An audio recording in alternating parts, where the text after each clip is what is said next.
Hello friends, எல்லோருக்கும் வணக்கம். Welcome to young investor channel. Actually இந்த வீடியோவில் பார்த்தீங்கன்னா நாளைக்கு மார்க்கெட் எப்படி இருக்கும் அப்படிங்கிற சில நியூஸஸ் வந்து உங்கள்கிட்ட ஷேர் பண்ணுறேன். ஸோ ஃபஸ்ட்டு பார்த்தீங்கன்னா அதானி குரூப் ஆஃப் ஸ்டாக்ஸோட ரிசல்ட்ஸ் எல்லாமே இந்த வீக்லி வர இருக்குது. இதில் அதானி குரூப்புக்கு வந்து ஸ்ரீலங்காலேருந்து ஒரு கான்ட்ராக்ட் கிடச்சிருந்துச்சு, இந்த ஒரு பவர் பர்ச்சேஸ் டீலு. அது இப்போ வந்து பார்த்தீங்கன்னா சில ப்ராப்ளம்ஸ்னால அது இப்போ அவங்க கைவசம் வந்து பேருக்குன்னு சொல்லியிருக்காங்க. ஏன்னா இப்போ புதுசாக வந்திருக்கிற பிரசிடென்ட் அனுராக் குமார திசாநாயகா அவங்க வந்து என்ன சொல்லியிருந்தாங்கன்னா, இந்த டேரிஃப் பார்ட்னர்ஷிப்பை வந்து 20 வருஷம் போட்டிருந்தாங்க, அதை ரீநெகோஷியேட் பண்ண சொல்லியிருக்காங்க 8.2 cents per kWh. But actually இவங்க வந்து பார்த்தீங்கன்னா அதிக அளவில் ப்ரைஸ் கோட் பண்ணியிருப்பாங்க போல். இப்போ அந்த கான்ட்ராக்ட் இவங்க கைவசம் இருந்து பேருக்குன்னு சொல்லியிருக்காங்க. ஸோ நாளைக்கு அதானி கிரீன் எனர்ஜியோட ஸ்டாக்கு, அதானி பவர், இது ரெண்டுமே ஃபோக்கஸில் இருக்க சான்சஸ் இருக்குது மார்க்கெட்டில் நாளைக்கு. அதுக்கு அடுத்தபடியாட்டு இந்த தமிழ்நாடு மெர்கன்டைல் பேங்க் இது கன்சிடர் பண்ணதுலேருந்தே ரெட்டில் தான் இருக்குது. குறிப்பாட்டு ஐபிஓவில் யாரெல்லாம் வாங்கினாங்களோ அன்னையிலேருந்தே பார்த்தீங்கன்னா அது சோப்புல தான் இருக்குது, பச்சைக்கு இன்னும் வரவே இல்லை. ஸோ நான் இதில் என்ன ப்ராப்ளம் நான் உங்கள்ட்ட நிறைய வாட்டி அப்டேட் பண்ணிட்டேன். இவங்களுக்கு வந்து ஒரு நியூஸ் வந்துருந்துச்சு, 1.31 crores வந்து பார்த்தீங்கன்னா, அதாவது 1,31,00,000 அளவுக்கு வந்து இவங்களுக்கு பெனால்ட்டி இம்போஸ் பண்ணியிருக்காங்க ஆர்பிஐ அப்படின்னு சொல்லி ஒரு நியூஸ் வந்துருந்துச்சு. பட் ஆக்சுவலி அது வந்து எப்போ வந்து நியூஸ்னா 2024 March 19 உள்ள பெனால்ட்டி அப்படின்னு சொல்லி அந்த நியூஸுக்கு இவங்க வந்து பார்த்தீங்கன்னா கிளாரிஃபிகேஷன் கொடுத்துருக்காங்க. இப்போ அப்படி எந்த பெனால்ட்டியும் ஆர்பிஐ எங்களுக்கு போடலை அப்படின்னு சொல்லி இவங்க தமிழ்நாடு மெர்கன்டைல் பேங்க் தரப்புல வந்து அப்டேட் கொடுத்துருக்காங்க. அது போக பார்த்தீங்கன்னா முக்கியமான கம்பெனிஸோட ரிசல்ட்ஸ் எல்லாமே நம்ம டிஸ்கஸ் பண்ணியிருக்கிறோம். அதில் ஒரு பார்ட்டு தான் ஃபஸ்ட்டு என்டிபிசி ரிசல்ட்ஸ் டிஸ்கஸ் பண்ணோம். அதோட ரிசல்ட்ஸ் பார்த்தீங்கன்னா பெருசாக க்ரோத் இல்லாட்டாலும் ஒரு டீசென்ட் க்ரோத் இருக்குன்னு சொல்லலாம். ரெவன்யூ இன்க்ரீஸ் ஆயிருக்கு, ப்ராஃபிட் ஒரு 3% இன்க்ரீஸ் ஆயிருந்துச்சு, ₹2.50 டிவிடெண்ட் கொடுத்துருக்காங்க. ஸோ நாளைக்கு இந்த ஸ்டாக் பார்த்தீங்கன்னா மேபி பாசிட்டிவ்ல இருக்க சான்சஸ் இருக்குது என்டிபிசியோட ஸ்டாக்கு. அது போக ஐடிஎஃப்சி ஃபர்ஸ்ட் பேங்க் அதோட ரிசல்ட்ஸ் பார்த்தீங்கன்னா அடி வாங்கியிருந்துச்சு. ரீசன் அப்படின்னு சொல்லி பார்க்கும்போது டெபாசிட் க்ரோத் நல்லா இருந்தாலுமே அவங்களோட மைக்ரோ ஃபினான்ஸ் இண்டஸ்ட்ரி ப்ரெஷரில் இருக்குது ஸ்டில். அது வந்து அவங்களுக்கு ஒரு பெரிய தலைவலியாக இருக்குது ஐடிஎஃப்சி ஃபர்ஸ்ட் பேங்க். பட் அவங்களோட எம்டி என்ன சொல்கிறாங்கன்னா, நாங்கள் 2 to 3 quarters இதை சரி பண்ணிடுவோம் அப்படின்னு சொல்லி. மேபி இது ₹62.27 இருந்துச்சு. நாளைக்கு அடி உள்ள பாசிபிலிட்டிஸ் இருக்குது ஐடிஎஃப்சி ஃபர்ஸ்ட் பேங்க்கில். அது போக என்டிபிசி கிரீன் எனர்ஜியோட ரிசல்ட்ஸ் வந்துருந்துச்சு. நிறைய பேர் கேட்குறீங்க என்டிபிசி கிரீன் எனர்ஜி இப்போ ஓகேவான்னு சொல்லி. அது கொஞ்சம் ஓவர் வேலிட் மாதிரி தெரியுது. ஸோ வெயிட் பண்ணலாம் என்டிபிசி கிரீன் எனர்ஜிலங்கிறது என்னோட ஒப்பீனியன். அடுத்தது ஐசிசிஐ பேங்கோட ரிசல்ட்ஸ் வந்துருந்துச்சு.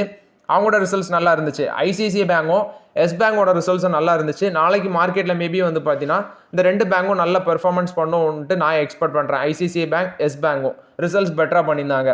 கல்யாண் ஜுவல்லர்ஸ் நாளைக்கு ஃபோக்கஸில் இருக்க சான்சஸ் இருக்குது.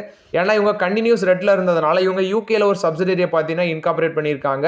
1000 கேபிட்டல் பவுண்ட்ஸில் வந்து ஒரு 1000 பிரிட்டிஷ் பவுண்ட்ஸ் கேபிட்டலில் வந்து பார்த்தீங்கன்னா ஒரு யூகேல ஒரு சப்சிடரி இன்கார்பரேட் பண்ணியிருக்காங்க. இது மூலம் மட்டும் அங்கே அவங்களோட பிஸ்னஸ் எக்ஸ்பேண்ட் பண்ணுறதுக்கு மேபி நாளைக்கு கல்யாண் ஜுவல்லர்ஸ் பார்த்தீங்கன்னா மார்க்கெட்டில் ஒரு பாசிட்டிவ் ட்ரெண்டில் இருக்க ஃபோக்கஸில் இருக்க சான்சஸ் இருக்குது. எக்ஸ்பெக்ட் பண்ணுறோம், பட் எப்படி ரியாக்ட் ஆக போகுது அப்படின்னு சொல்லி தெரியல. ஸோ ஓவராலாட்டு இந்த நியூஸஸ் எல்லாமே குறிப்பாட்டு நான் சொன்ன ஸ்டாக்ஸு, அது போக Saturday Friday evening results announce பண்ண கம்பெனிஸும் மார்க்கெட்டில் ஃபோக்கஸில் இருக்கும். அது மட்டும் இல்லாமல் எஃப்ஐஎஸ் பார்த்தீங்கன்னா ஜான்வரியில் மட்டும் 64,000 கோடியை வந்து 64,000 கோடி ஈக்விட்டி மார்க்கெட்லேருந்து வெளியே எடுத்துகிட்டு போயிருக்காங்க. 2024 ஜஸ்ட் 427 கோடி தான் பார்த்தீங்கன்னா நம்ம இது ஸ்டாக் மார்க்கெட்டில் இன்ஃப்ளோ ஆயிருக்கு ஃபண்டு. 427 கோடி மட்டும் தான் இன்ஃப்ளோ ஆயிருக்கு. 64,156 கோடி வந்து அவுட்ஃப்ளோ ஆயிருக்கு வெறும் ஜான்வரியில் மட்டுமே. இது வந்து நீங்கள் இயர் ஆன் இயர் பேசிஸில் பார்க்கும்போது இந்த எஃப்ஐஎஸ் வந்து பார்த்தீங்கன்னா ஜான்வரி 2ஆம் தேதி மட்டும் தான் நெட் பயஸாக இருந்திருக்காங்க, மற்ற நாள் எல்லாமே நெட் செல்லஸாக தான் இருந்திருக்காங்க. யூஎஸோட பாண்ட் டீல்ஸ் வந்து அட்ராக்டிவாக இருக்குது, அது ஒரு ரீசன். கிட்டத்தட்ட டெப்ட் மார்க்கெட்டில் வந்து பார்த்தீங்கன்னா யூஎஸோட பாண்ட் டீல்ஸ் அட்ராக்டிவாக இருக்குது. எஃபிஐஸ் வந்து டெப்ட் மார்க்கெட்டில் கூட 4,399 கோடியை வந்து வித்ரா பண்ணியிருக்காங்க. அது போக 2023 வந்து 1.71 lakh crore அவங்க இன்ஃப்ளோ இருந்துச்சு ஃபண்டு. 1.21 lakh crore வந்து பார்த்தீங்கன்னா இந்த 2022 நெட் அவுட்ஃப்ளோ இருந்துச்சு. இது வந்து 2024 ஜான்வரியில் மட்டுமே 64,000 கோடியை வெளியே எடுத்துகிட்டு போயிருக்காங்க. ஸோ நாளைக்கு மார்க்கெட்டில் ரொம்பவே கேர்ஃபுல்லாக இருங்க. நம்ம டிஸ்கஸ் பண்ணுற ஸ்டாக்ஸில் ஏதாவது ஆப்பர்ச்சுனிட்டி கிடந்துச்சா யூஸ் பண்ணிக்கோங்க. மேபி ஐடிஎஃப்சி ஃபர்ஸ்ட் பேங்க் நாளைக்கு ஒரு ஆப்பர்ச்சுனிட்டி கொடுக்கலாம். என்டிபிசி வேல்யூஷன் ரொம்ப சீப்பாக இருக்குது, ஆப்பர்ச்சுனிட்டி கொடுக்கலாம். சில பேங்க்ஸும் ஆப்பர்ச்சுனிட்டி கொடுக்கலாம். குறிப்பாக எஸ் பேங்க் அது வந்து கன்சிடர் பண்ணாலும் பெருசாக மேலே போக மாதிரி தெரியல. ஸோ சில பேங்க்ஸு சில ஸ்டாக்ஸ் நம்ம டிஸ்கஸ் பண்ணுறது வாய்ப்புகள் கொடுத்தா யூஸ் பண்ணிக்கோங்க, அதுவும் பொறுமையாக யூஸ் பண்ணுங்கள். நெக்ஸ்ட் பார்த்தீங்கன்னா டாப் 10 கம்பெனிஸோட மார்க்கெட் கேப்லேஷன் குறைஞ்சிருக்கு. இதில் ரிலையன்ஸ் இண்டஸ்ட்ரீஸுக்கு அவங்க மென்ஷன் பண்ணுறது கிட்டத்தட்ட 74,960 கோடி காலியாக இருக்குது. 16,85,998 கோடியாக இருக்குது. லைஃப் எல்ஐசிக்கு வந்து 21,251 கோடி காலியாக இருக்குது. 5,19,472 கோடியாக இருக்குது. ஸ்டேட் பேங்க் ஆஃப் இந்தியாவுக்கு 17,626 கோடி காலியாக இருக்குது. ஐசிஐசிஐ பேங்க்கு 11,549 கோடியாக இருக்குது. இன்ஃபோசிஸுக்கு 24,934 கோடி மார்க்கெட் கேப்லேஷன் இன்க்ரீஸ் ஆயிருக்கு. ஹெச்டிஎஃப்சி பேங்க் 9,828 கோடி மார்க்கெட் கேப்லேஷன் இன்க்ரீஸ் ஆயிருக்கு. பாரதி ஏர்டெலுக்கு 9398 கோடி மார்க்கெட் கேபிலேஷன் இன்க்ரீஸ் ஆயிருக்கு. டிசிஎஸ்க்கு 9262 கோடி மார்க்கெட் கேபிலேஷன் இன்க்ரீஸ் ஆயிருக்கு. ஹிந்துஸ்தான் யூனிலீவருக்கு 3442 கோடி மார்க்கெட் கேபிலேஷன் இன்க்ரீஸ் ஆயிருக்கு. ஐடிசிக்கு 1689 கோடி மார்க்கெட் கேபிலேஷன் இன்க்ரீஸ் ஆயிருக்கு. இதில் ஹிந்துஸ்தான் யூனிலீவருக்கும் ஐடிசிக்கும் கம்பேரிசன் மார்க்கெட் கேபிலேஷன் அடிப்படையில் வெறும் 4000 கோடி தான் கேப் இருக்குது. மேபி வந்து பார்த்தீங்கன்னா ஹிந்துஸ்தான் யூனிலீவரோட ஐடிசி ஒரு நல்ல ரிசல்ட்ஸ் போஸ்ட் பண்ணுற பட்சத்தில் பீட் பண்ணி மேலே வர பாசிபிலிட்டிஸ் அதிகமாக இருக்குது. ரிலையன்ஸ் இண்டஸ்ட்ரீஸ் தான் ஃபர்ஸ்ட் பிளேஸில் இருக்கிறாங்க மார்க்கெட் கேபிலேஷன் அடிப்படையில். அதுக்கு அடுத்த பொசிஷனில் TCS, HDFC bank, Bharti Airtel, ICICI bank, Infosys, State Bank of India, Hindustan Unilever, ITC and LIC இவங்க எல்லாமே இருக்கிறாங்க. இதில் டிசிஎஸ்க்கும் இவங்க ரிலையன்ஸுக்கும் பார்த்தீங்கன்னா ஃபர்ஸ்ட் ரிலையன்ஸுக்கு பார்க்கும்போது 16,85,998 கோடியாக இருக்குது மார்க்கெட் கேபிலேஷன்.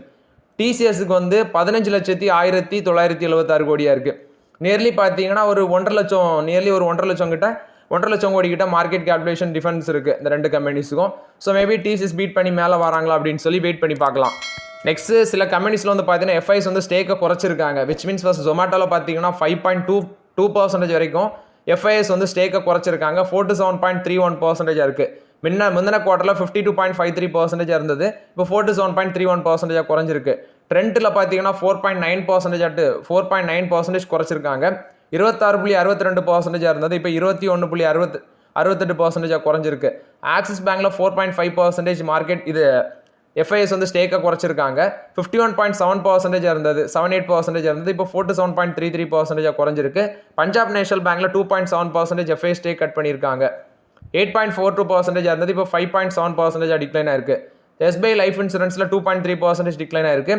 41.18% இருந்தது. இப்போ 38.92% குறைஞ்சிருக்கு. மாருதி சுசுகியில் 17.68 இருந்தது. இப்போ 15.47% குறைஞ்சிருக்கு. ஈச்சர் மோட்டார்ஸில் 27.61% இருந்தது. இப்போ 25.42% குறைஞ்சிருக்கு. சிப்லாவில் 28.80% இருந்தது. இப்போ 26.65% குறைஞ்சிருக்கு. ரிலையன்ஸ் இண்டஸ்ட்ரீஸில் 21.3% இருந்தது. இப்போ 19.16% குறைஞ்சிருக்கு. டாடா மோட்டார்ஸில் 20.54% இருந்தது. இப்போ 18.66% குறைஞ்சிருக்கு அப்படின்னு சொல்லிடுறாங்க. கிட்டத்தட்ட 1.9% எஃப்ஐஎஸ் வந்து ஸ்டேக்கை கட் பண்ணியிருக்காங்க. ஸோ இந்த ஷேர்லாம் பார்த்தீங்கன்னா Q2 கம்பேர் பண்ணும்போது Q3ல எஃப்ஐஎஸ் வந்து ஸ்டேக்கை குறைச்சிருக்காங்க.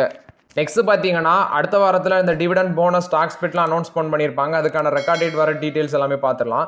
ஸோ ஃபர்ஸ்ட் டிவிடெண்டில் ஜனவரி 27 Tanla platform ₹6 per share interim dividend announce பண்ணியிருக்காங்க. அதுக்கான ரெக்கார்ட் டேட் ஜனவரி 27 வருது. அந்த டேட்டில் KEI இண்டஸ்ட்ரீஸ் ₹4 அனௌன்ஸ் பண்ணியிருக்காங்க டிவிடெண்ட். பாலகிருஷ்ணா இண்டஸ்ட்ரீஸ் அவங்க வந்து பார்த்தீங்கன்னா ரெக்கார்ட் டேட் ஃபர்ஸ்ட் 27 ஃபிக்ஸ் பண்ணியிருந்தாங்க அவங்களோட தேர்ட் இன்ட்ரீம் டிவிடெண்டுக்கு. இப்போ அதை வந்து பார்த்தீங்கன்னா ஜனவரி 30 மாற்றிருக்காங்க அப்படின்னு சொல்லி அப்டேட் கொடுத்துருக்காங்க. சரி, பாலகிருஷ்ணா இண்டஸ்ட்ரீஸ் என்ன சொல்லியிருக்காங்கன்னா அந்த இன்ட்ரீம் டிவிடெண்ட் வந்து அவங்க அனௌன்ஸ்மெண்ட் பண்ணுவாங்க. அதுக்கான ரெக்கார்ட் டேட் வந்து ஜனவரி 27 to ஜனவரி 30 இருக்கும் அவங்க ஃபிக்ஸ் பண்ணுவாங்கன்னு சொல்லியிருக்காங்க. அடுத்தது போனஸ் இஷ்யூ வந்து 27 ஜனவரி 27 1:1 அந்த ரேஷியோவில் கொடுக்குறாங்க. டெக்னோ பேக் பாலிமர்ஸ் இவங்க வந்து 1:1 அந்த ரேஷியோவில் ஷேர் ஹோல்டர்ஸ்க்கு போனஸ் இஷ்யூ பண்ணுறாங்க. நெக்ஸ்ட் ஜனவரி 28 ரெக்கார்ட் டேட் வர கம்பெனிஸ் டிவிடெண்டுக்கு நீ பார்க்கும்போது Mangalam industrial finance ₹0.01 per share, Tips music ₹3 per share, Wendt India ₹30 per share, Wipro ₹6 per share, Zensar technologies ₹2 per share. அதில் இதில் வந்து பார்த்தீங்கன்னா ஸ்டாக் ஸ்பிட்டு மேஸ்டா ₹10 இருக்க ஃபேஸ் வேல்யூ ₹2 ஸ்பிட் பண்ணுறாங்க. இது எல்லாமே ஜனவரி 28 ரெக்கார்ட் டேட் வர டீட்டெயில்ஸ். ஜனவரி 29 dividend Bharat petroleum corporation ₹5, MPS லிமிட்டடும் டிவிடெண்ட் அனௌன்ஸ்மெண்ட் பண்ணியிருக்காங்க. நெக்ஸ்ட் ஜனவரி 30 பார்க்கும்போது ஆசிலியா சொல்யூஷன் ₹50 per ஷேர் டிவிடெண்ட் கொடுக்குறாங்க. அடுத்தது வந்து பார்த்தீங்கன்னா கோஃபோர்ஜ் வந்து ₹19 per ஷேர் கொடுக்குறாங்க. பாலகிருஷ்ணா இண்டஸ்ட்ரீஸ் வந்து ஜனவரி 27 சொல்லியிருக்காங்க, ஜனவரி 30 சொல்லியிருக்காங்க. பட் அதை அவங்க ஃபிக்ஸ் பண்ணுவாங்க. அடுத்தது ஹவுசிங் அர்பன் டெவலப்மெண்ட் கார்பரேஷன் ₹2.05 சொல்லியிருக்காங்க ஜனவரி 30.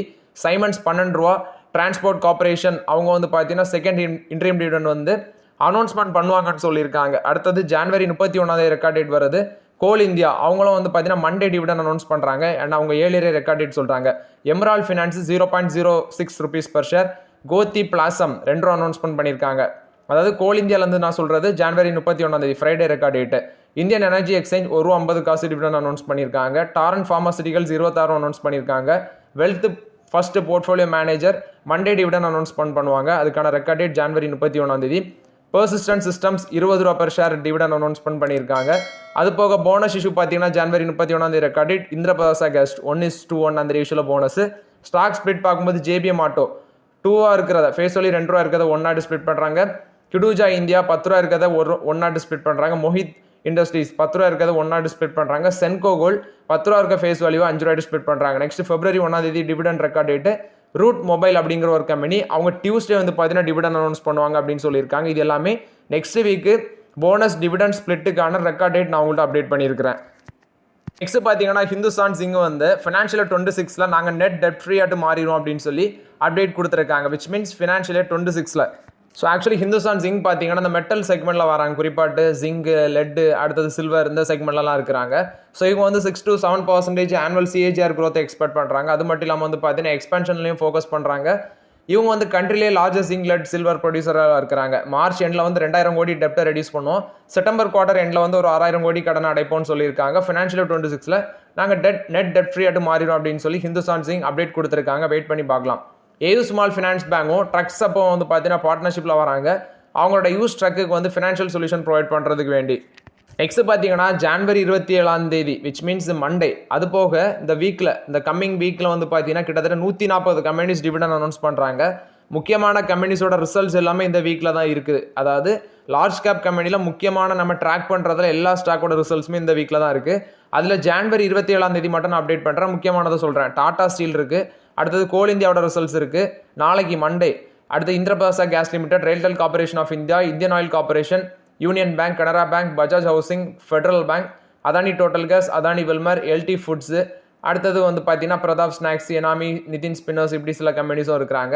ஸோ இதில் நம்ம ட்ராக் பண்ணுறது, வெயிட் பண்ணுறது Tata steel, coal India, Indraprastha gas limited, RailTel, union bank, Indian oil corporation, அதுக்கப்புறம் பஜாஜ் ஹவுசிங், ஃபெடரல் பேங்க். இதான் நம்ம ஃபோக்கஸ் பண்ணுறது. ஸோ எப்படி நாளைக்கு ரிசல்ட்ஸ் வருது அப்படின்னு சொல்லி வெயிட் பண்ணி பார்க்கலாம். இது வந்து நாளைக்கு உள்ள ரிசல்ட்ஸ் மட்டும் இவ்வளோ இருக்குது. அது இந்த வீக் மட்டுமே, அப்கமிங் வீக்கில் மட்டுமே 140 கம்பெனிஸோட ரிசல்ட்ஸ் இருக்குது. நெக்ஸ்ட் பார்த்தீங்கன்னா இந்தியாவும் இந்தோனேஷியா வந்து பார்த்தீங்கன்னா ஒரு மெமரம் ஆஃப் அண்டர்ஸ்டாண்டிங் போட்டிருக்காங்க. எதுலன்னு பார்த்தீங்கன்னா அந்த மியூச்சுவல் ஃபண்ட் இண்டஸ்ட்ரியில் கோஆபரேஷனை லான்ச் பண்ணுறதுக்கு மியூச்சுவல் ஃபண்ட் இண்டஸ்ட்ரியில் பார்த்தீங்கன்னா ஒரு மெமரம் ஆஃப் அண்டர்ஸ்டாண்டிங் போட்டிருக்காங்க. ஸோ இது வந்து பார்த்தீங்கன்னா எக்கனாமிக் விஷன் 2045 அப்படின்னு சொல்லி போட்டிருக்காங்க. இது வந்து கொலாபரேஷன் போடுறாங்க 2 கண்ட்ரீஸ்மே. இது வந்து இன்னைக்கு அந்த நம்மளோட ரிபப்ளிக் டே செலிப்ரேஷன் நடந்துச்சு. அதில் நம்மளோட பிரைம் மினிஸ்டரும் இந்தோனேஷியாவோட பிரசிடென்ட்டும் பார்த்தீங்கன்னா 2 பேருமே சேர்ந்து சைன் போட்டிருக்காங்க. ஸோ இது இன்னைக்கு நடந்த இன்சிடென்ட்.